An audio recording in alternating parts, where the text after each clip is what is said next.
All right, everyone, welcome back into another NFL DFS video. Going to be breaking down the Monday night showdown between the New York Giants and the New England Patriots. Let's go ahead and get into it.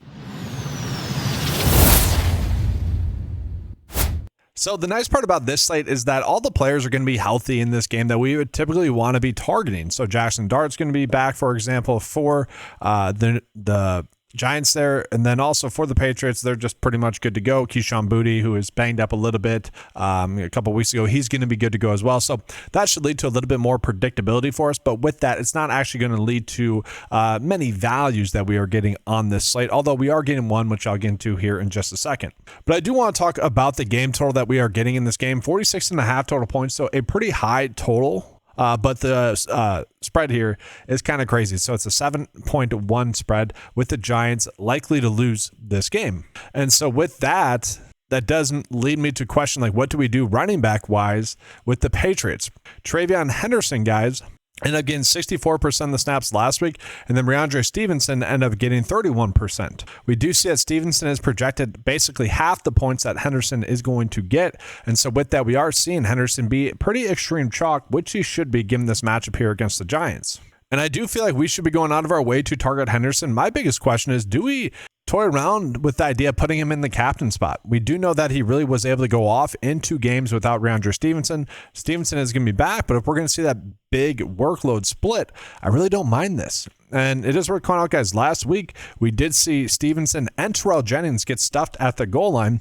Then later on that game, they gave Henderson a try as well. None of them were successful, but hey, maybe we actually end up getting a Henderson goal line carry, and maybe that turns into a touchdown. The Giants do give up a lot of points in the receiving game as well to opposing running backs. That actually could end up helping out Stevenson a little bit. It is worth calling out, guys, that if the spread is wrong, that would benefit Stevenson the most. And that's because, guys, last week we only saw Henderson play about 23% of the third down plays. He did see like 70+% of the first and second down work. So Stevenson not completely off the board, but all in all, I think we're just looking at Henderson the most. Now, from there, I don't really need to tell you guys to play Drake May. I think we're going to be doing that. I'm perfectly happy to get to him. I think he will be in the winning lineup as well. Hunter Henry is someone I don't know if I necessarily need to get to him. He did go off in the last game in that good matchup against the Bengals. Really not a shock there.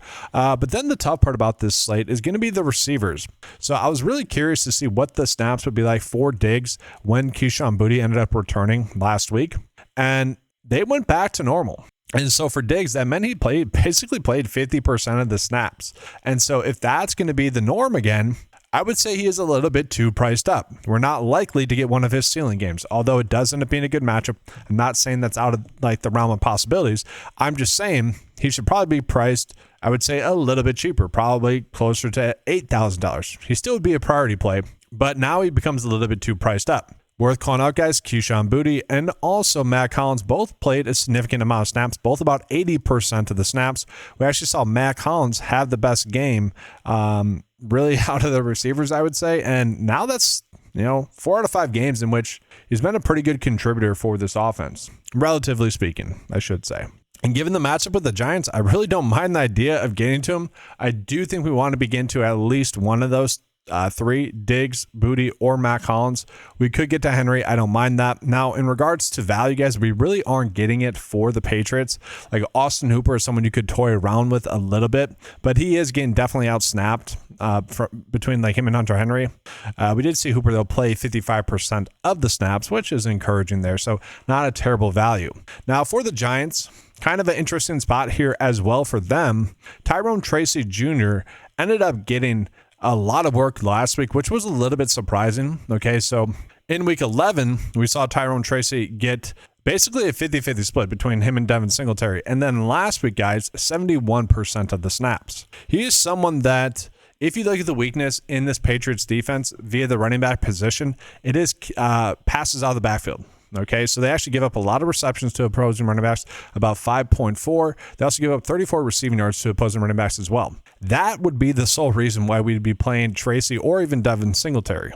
Now, I don't think we necessarily need to play them, but I did want to call that out. I do think we can actually easily get to Jackson Dart. If you kind of look at some of the projections that are out there, they have him about 16 for his fantasy points.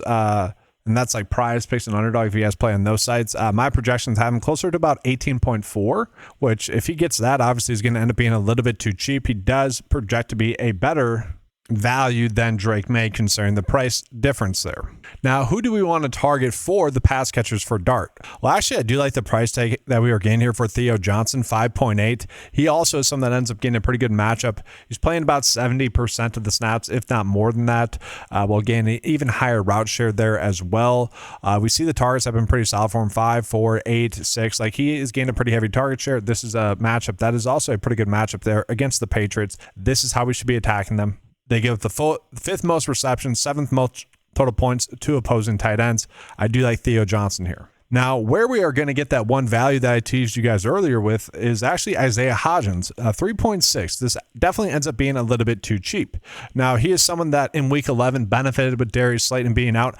I kind of thought he would just step back into kind of a reserve role. No, he ended up playing 66% of the snaps in week 12, also 74% route share, and had the most air yards on the team at 86. Ended up scoring a touchdown there. Obviously, you like that.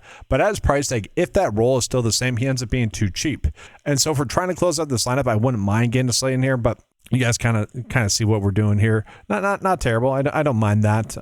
Sure, we can put Slayton into that. If we're playing Dart, we do want to be into some of his pass catchers. This is definitely a little bit too much exposure, though, to the Giants. Ideally, we'd want to get into the Patriots. So here we go. We'll go with Booty there instead. Ends up being a pretty solid first build there for you guys. But let's go ahead and see what the 9-to-5 lineup builder is telling us is the top lineups for this game.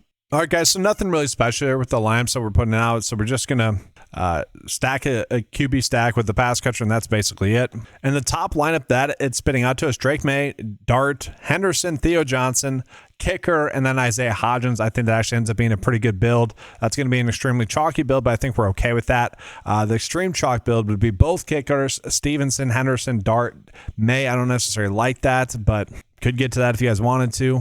I do think we are able to make some pretty high floor builds, though, for this game with the amount of value that we are getting. But that's going to do it for this video, guys. Appreciate you being here. Leave a like and subscribe to the channel. Trying to get this channel to 500 subscribers as fast as possible. We have about 200 already, so I appreciate everyone that has done that. And if you guys haven't, please subscribe to the channel. That's going to do it, though, for this video, guys. If you guys would like access to that lineup builder or the DraftKings cheat sheet, head on over to 9to5sports.com. Get access to all the tools on the website for a low monthly cost of $10 a month. Appreciate you being here. Good luck. And as always, let's keep cashing.